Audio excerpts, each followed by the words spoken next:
you want to know where those dollars are coming from. So first and foremost, it's just nice to know, do I have to keep dumping a shit ton of money in Google, or, hey, look, these Facebook campaigns or these other campaigns that are driving this other referring website is driving more ads. I can pump more money there. So you can actually reallocate. I think that's the biggest one. Welcome to the Strategy with Jason podcast. Tune in for everything you need to know regarding the automotive industry. Here's your host, Jason Harris. Hey, what's going on, Podcast Nation? It is Jason Harris, and thank you for joining me on another episode of Strategy with Jason. I'm here in Las Vegas, Nevada. It's hot outside, but it's cool in here. I'm here with the one, the only, I've been told, famous. His team asked me to say, no, I'm just kidding. I have Jonathan. What's going on, man? What's How up, you brother? doing with call tracking metrics? Hey, man, thanks for taking the time to come up here and jam with me. No, absolutely. Appreciate it. Thank you for having the time. And it is much cooler here than it is out there. It's hot out there, man. It's toasty, isn't it? It's dusty. And dusty. Did you stay up last night and watch the building blow up outside? I actually got woke up from the blow up. The whole building was shaking. Yeah. Just so you guys know, I know it sounds weird, but we're here in Las Vegas. We're at the MGM Grand, and they just blew up the old Tropicana last night, and the entire building was like shaking like crazy. So Yeah. I got woke up. It was too. pretty cool. It was pretty cool, wasn't it? Yep. That's good. Well, Jonathan, man, thanks for taking the time to come jam with me. We got some super cool topics we're going to get into. Definitely some rabbit holes, I can guarantee you, and I will have a tendency of doing that. I will try to pull myself out, but I love these topics, so I have a tendency of going squirrel, but I'll try to stay on point because I just love these topics. They're one of my favorites. But before we get into it, I'm just fundamentally fascinated from a company perspective, right? Like, why companies decide to get in the automotive industry sometimes baffles me just a little bit. I guess maybe you like pain. I don't know. But like, what was your guys' like decisioning? What was that aha moment for like call tracking metrics to go like, yeah, let's go in the automotive business because that makes sense. I'm just curious, how'd that go for you? Yeah.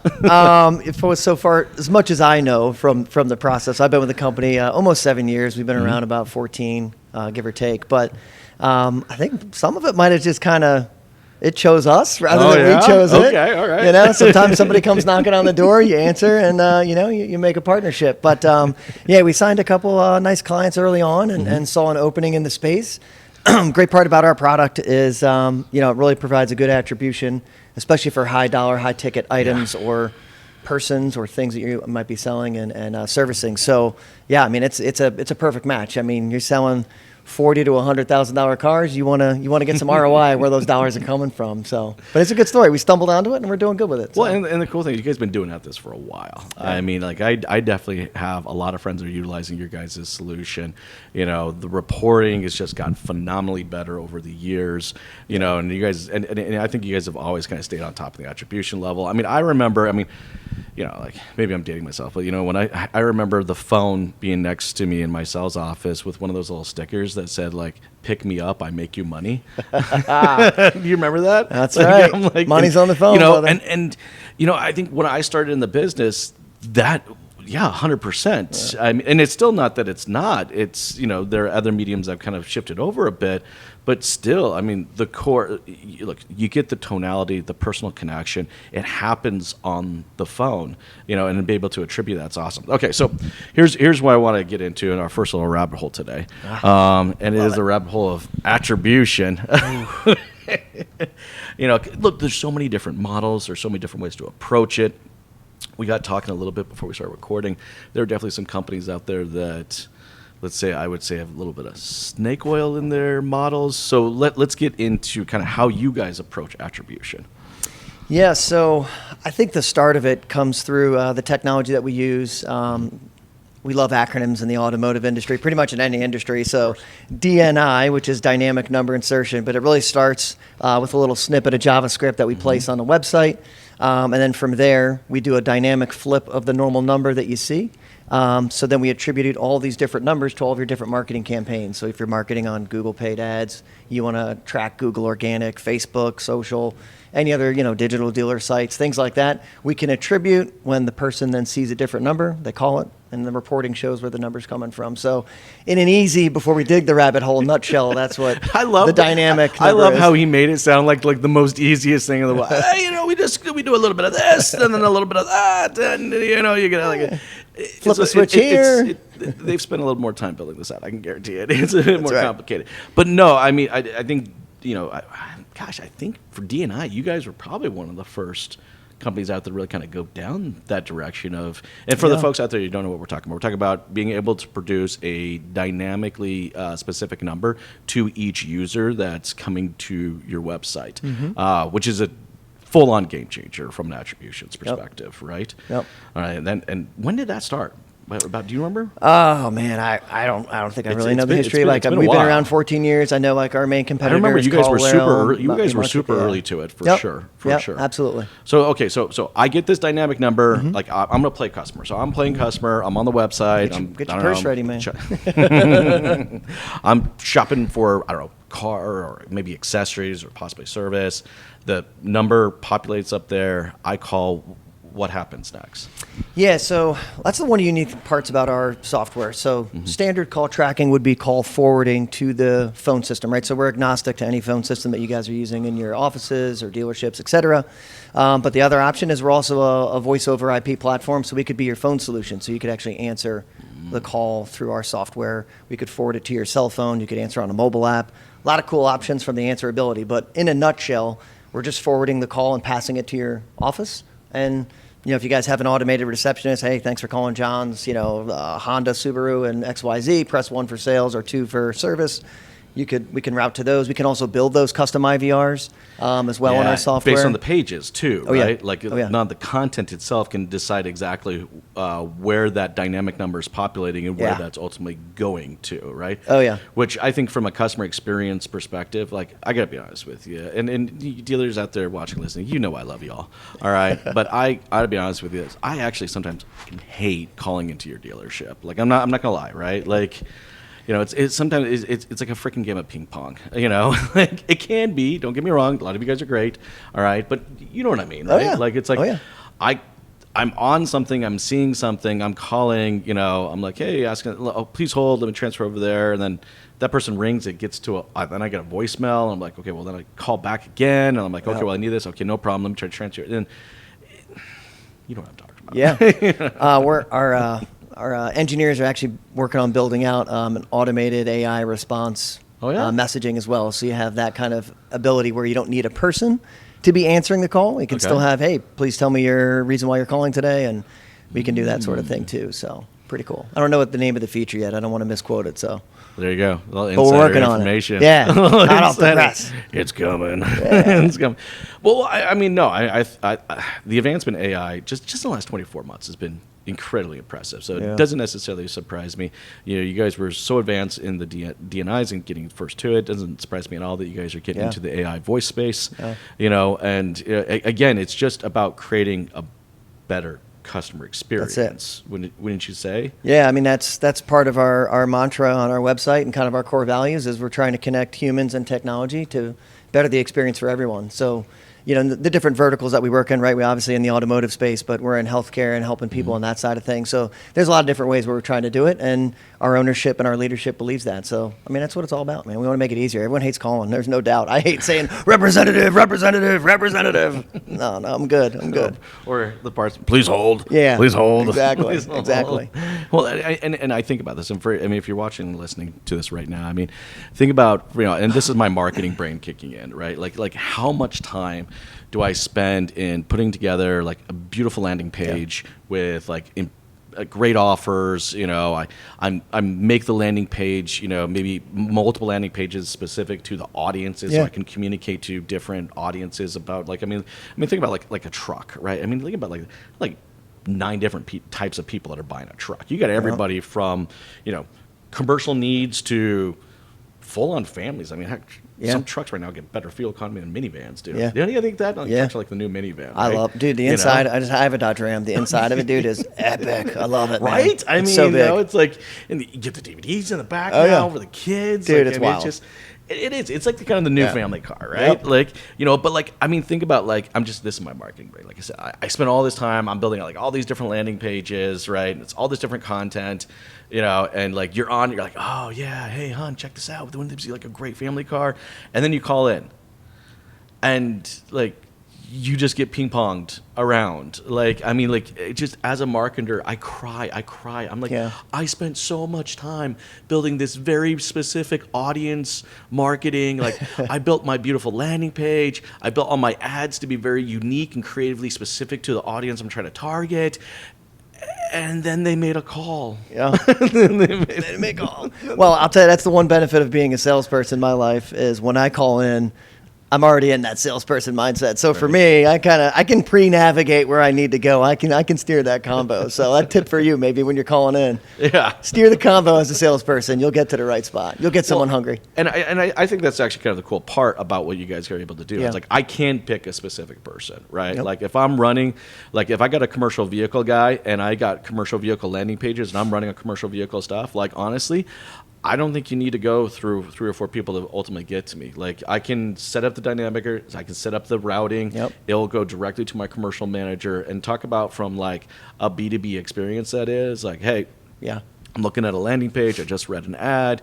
You guys are running a $199 biweekly commercial truck, right? And then boom, the guy that picks up, hey, it's Bill, commercial sales. How can I help you? Like, just how awesome is that?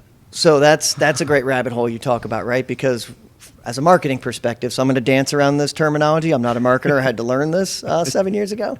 But there's, UTM marketing campaigns you're running specific, right? Yes. So if you're running those commercial, hey, I need a fleet of 4 trucks for XYZ, and you're running those campaigns, from there, we can track the tracking numbers to that specific UTM campaign and then as a feature called smart routing, but we can smart route that call to maybe the sales manager versus your new hire that just walked in 3 weeks ago and, they don't know how to answer that call, right? Exactly. So you can do really creative things when it comes to the routing and these numbers and all of your tracking sources that you're using. That's the marketing campaign tracking sources. I'm going to try and stay on the terminology here. But yeah, it's really wild when you start to get down to it. And I think that's the coolest part is it's customizable for each dealer. It might be one dealer, it might be a dealer that has 17 dealerships, and it might be the marketing agency or the automotive ad agency that we signed that has 400 customers and 1,000 dealerships across the country, which that's one of our clients, and it's like that's great because now everything's unique to them. So one client might need one number, another client might need 30 numbers. So it's really cool. I didn't even think about that, but I mean that makes a lot of sense. I mean, so your clients are not just the dealers, they're also the agencies. I played in the agency world for many years. Yeah. And, that is one of the things that's always very difficult being an agency is being able to provide kind of that real world attribution point to it. I'm like, well, I was playing with the decay model, but then I went to the first click, and I might finish with the last click and do a little sprinkle of I don't know. You know what I mean? Okay. So if you're an agency also out there watching, listening to this, I think you also got to reach out to Jonathan here as well because I mean and I feel bad. I mean as a marketer, that was one of the hardest things, right? It was like you're trusting me with this large budget. All right, I'm doing my best to put the creative in many different channels as possible, make it very specific to a user, and then they're like, so how'd we do? I'm like, good. What do your numbers say? What's your sales numbers say? Did you do good? So you guys are able to kind of track now, and that's all the way back from the call itself. Yeah. Let's talk about like most people talk about this connectivity into CRMs, integrations to any other solutions. Yeah. Can we talk a little bit about that? What do you guys currently have right now? Yeah, we can dive into that. So first and foremost, we're open API, which is great for any software. Just means you guys can really, we can connect with any software as long as they're open API. We get some engineers involved. So step one, if we're not integrated with you today, we can work on it, which is always a good thing. So always leave an open door policy. Right now, we're integrated with the bigger ones, your Salesforce that are not automotive specific, right? So Salesforce, HubSpot, pretty much any ones under the sun, Zoho, et cetera. We work with like third-party integrators. So what is it? Zapier, whatever you call it. They do Zaps. Yeah, exactly. Potatoes. Make.com's another one that we integrate with too. That's another solution provider that marries up some softwares together. But in the automotive space, like Vin Solutions and some other ones, so we can if we work on it. Yeah. Right now, I think that's one of the things that we need to build up as well. It's one of those opportunities. Hey, Yeah. and I think Not afraid to admit it. No. I think it's really cool. But you guys have the API, so you're willing. So I'll applaud you for you guys' willingness to want to help work with others. Yeah. Because, I call, like when I was a dealer, I called my vendors a stew.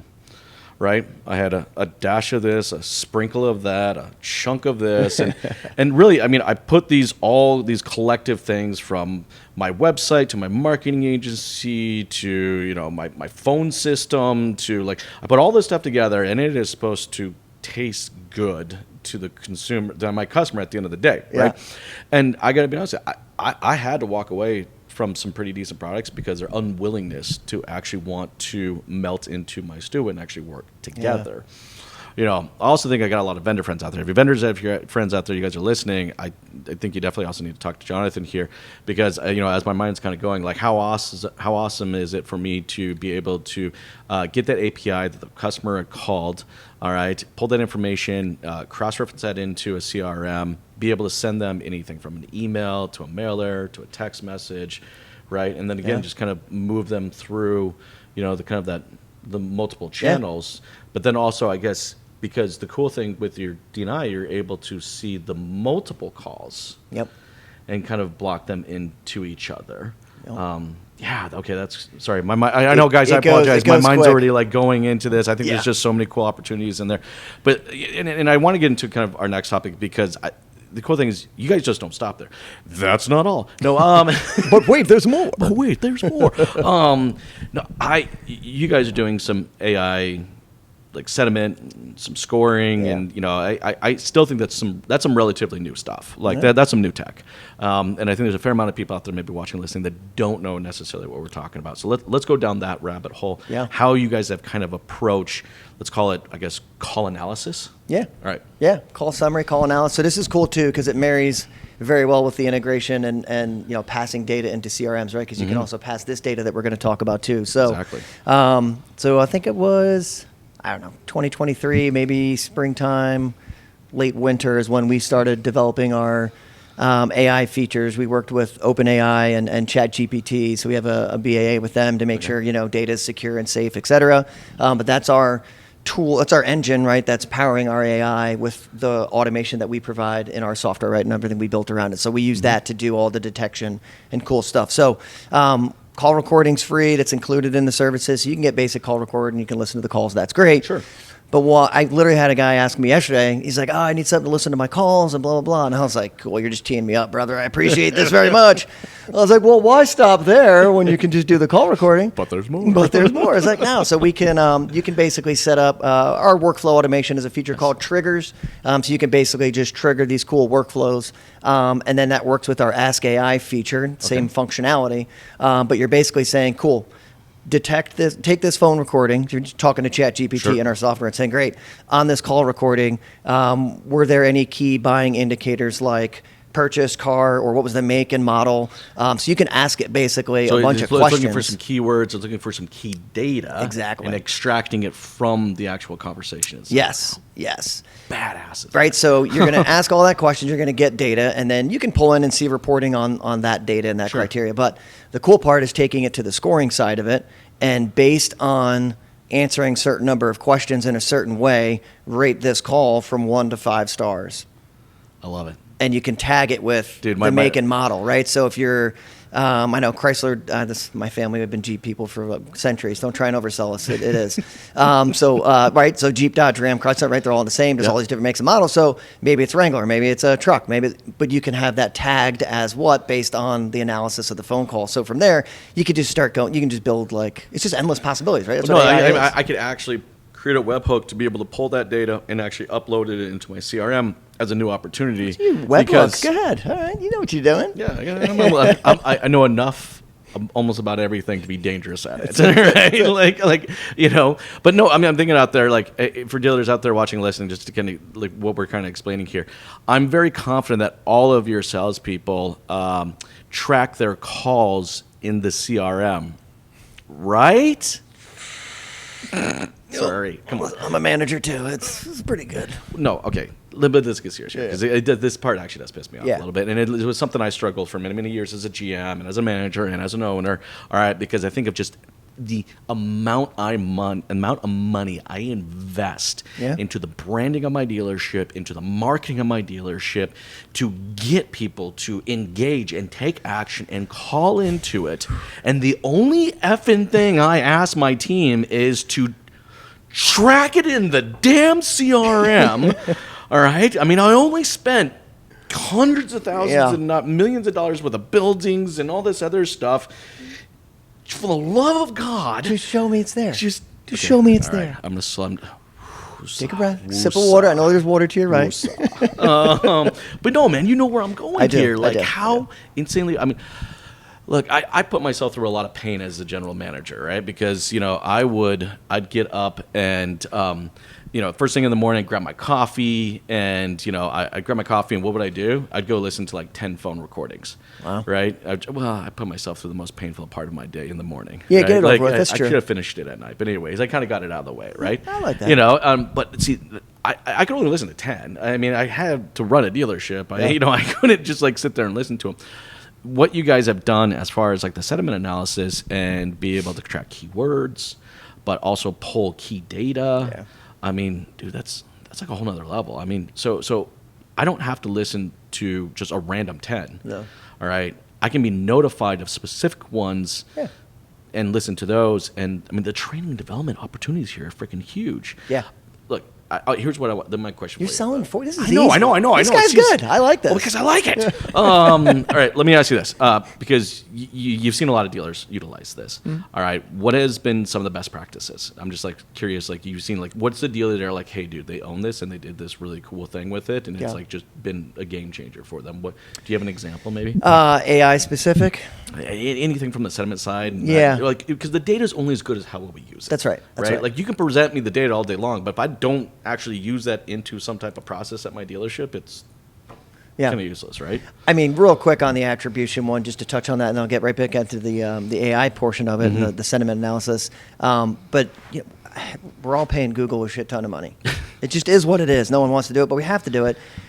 But I really want to know like how many of those calls and deals are coming from those paid Google ads versus organic. Like maybe you have a great brand out there. We get a lot of questions on, the main number that I always have. Like I always have my, Dallas Chevy phone number, right? Vanity numbers, like things like that. Like you want to know where those dollars are coming from. So first and foremost, it's just nice to know, do I have to keep dumping a shit ton of money in Google, or, hey, look, these Facebook campaigns or these other campaigns that are driving this other referring website is driving more ads. I can pump more money there. So you can actually reallocate. I think that's the biggest one. That's kind of No. I agree it's the biggest one, because I think without it, you're missing a very big thing. Because look, if you don't have if you don't have a solution like this right now at your dealership, what you're doing is you're making decisions probably more or less on like traffic and like form fills. Yeah. Right. That's probably what you're doing, right? You're probably like, okay, well, hey, I'm spending this much money on like this ad source or this campaign, and it generated me this many form fills. By the way, if you notice, I said form fills, not leads. Anyways, I'll get up. That's another podcast. We have a form reactor tool. Well, do you know what I mean, right? Because like I'm missing a whole nother level of my attribution if I don't have that type of reporting. Right. Because maybe it is I'm getting. Anyways, go ahead. Yeah. No, you're exactly right. We do the same. We call it speed to lead with form fills, right? So we do the same thing with that. But another best practice on the AI side, I think, is the setting up what you believe are your qualifications for a good qualified call, right? Those parameters. And from there, when you can do that automatic scoring, you want to go in and listen to 10 phone calls. What kind of mood are you in? Do you want to listen to 10 bad ones and like rip some people and see how they're doing?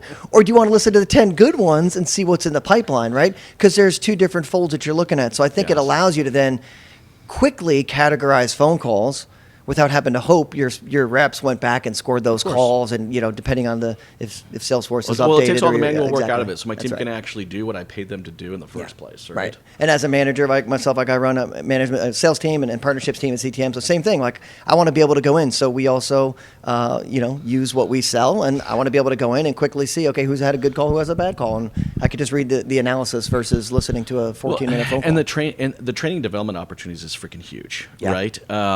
Because it can be done in real time. Yeah. It can be literally like I can get notified. I can listen to it. Yeah. All right. I can say, "Hey, Jimmy, come over here real quick," or you "Hey, can Carla, edit it. come Like, over here." What if you have a promo running and Yeah. you want to be able to say, okay, well, who's mentioning the promo that we have, right? We have a dude. 5,000 MSRP or whatever that you're getting back, and cool, we'll put that in. As a edit marketer, it. you're making me very happy. That's what I'm here You're for. you're making me very, very happy. Hey, I mean, we're a marketing company, man. That's what it's about. So it's great. Well, and so And I love this because, and I'm so passionate about it. You guys can't tell. I'm super passionate about this because it really goes into a thesis that I have for many, many years. And you all know, if you've been watching my content, you guys, I've talked about this 1,000 times, is that I don't count leads. I could care less how many leads a dealership gets. It makes no freaking difference to me.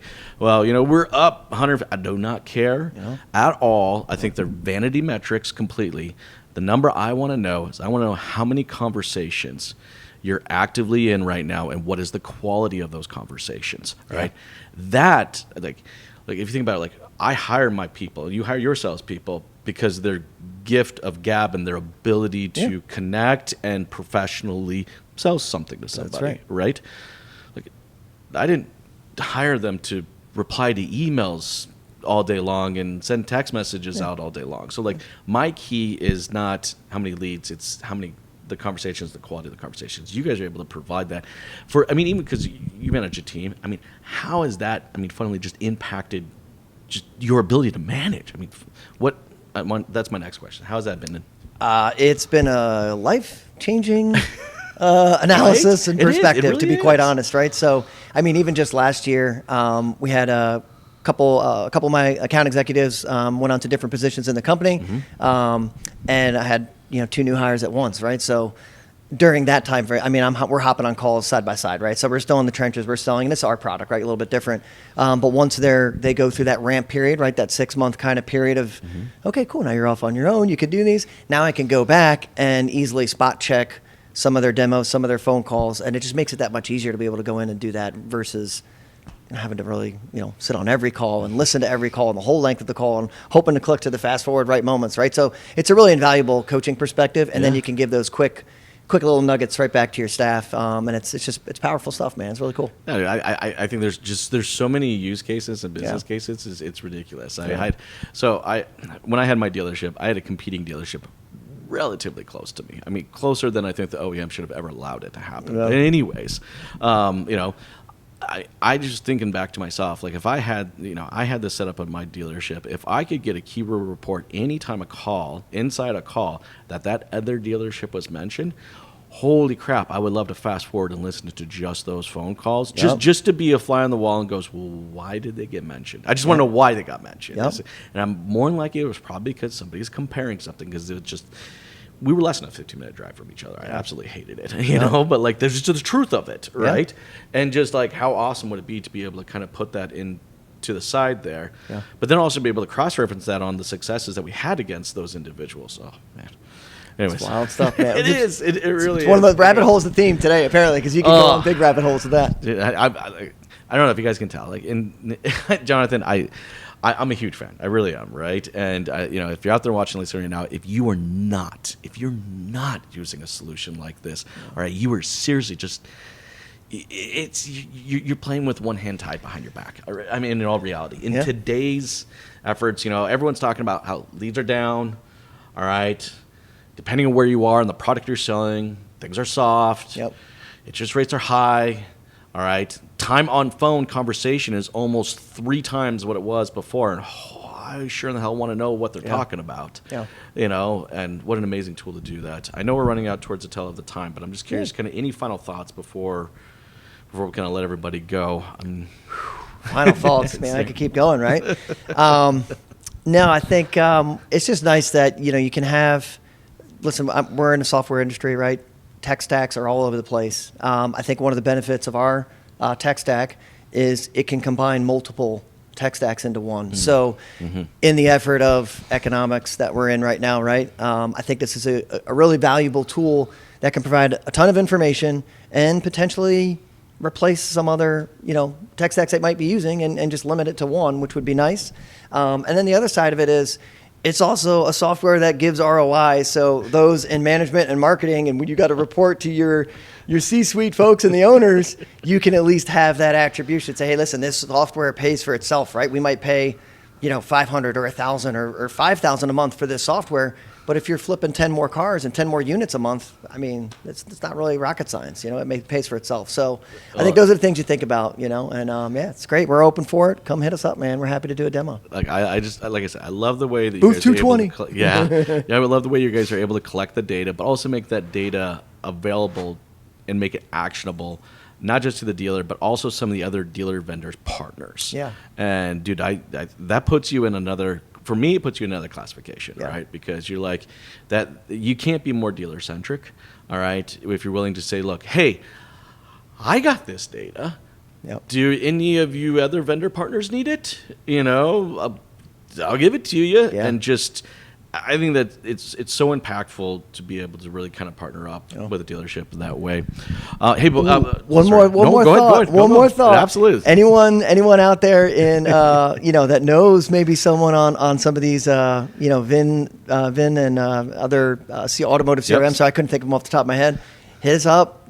Get me in contact. I run our partnerships team. I'll set up some calls. We'll get some engineers on. We'll see what strings we can pull, man. That's what we're about. I so might be able to help you a little help out. There we go. Maybe we'll just direct that to Jason. I might know a guy. All right, good. Yeah, we'll set something up, man. That'd be good. Dude, Jonathan, this has been so much fun, and I really do appreciate you taking man, the you time too, brother. to Appreciate come it. jam with me. Hey, for everybody out there watching and listening right now, if one of the biggest compliments you can give myself or Jonathan here is share the show, all right? Like, it means so much to us. It literally is the biggest compliment you can ever give us. If you have a friend or a colleague or a vendor, all right, that needs to see this conversation, please share the show. It means so much to us. Again, thank you so much. And for everyone out there watching and listening, hey, everyone, have a great day. Thanks for tuning in to the Strategy with Jason podcast with your host, Jason Harris. Remember to like, comment, and subscribe. Happy podcasting.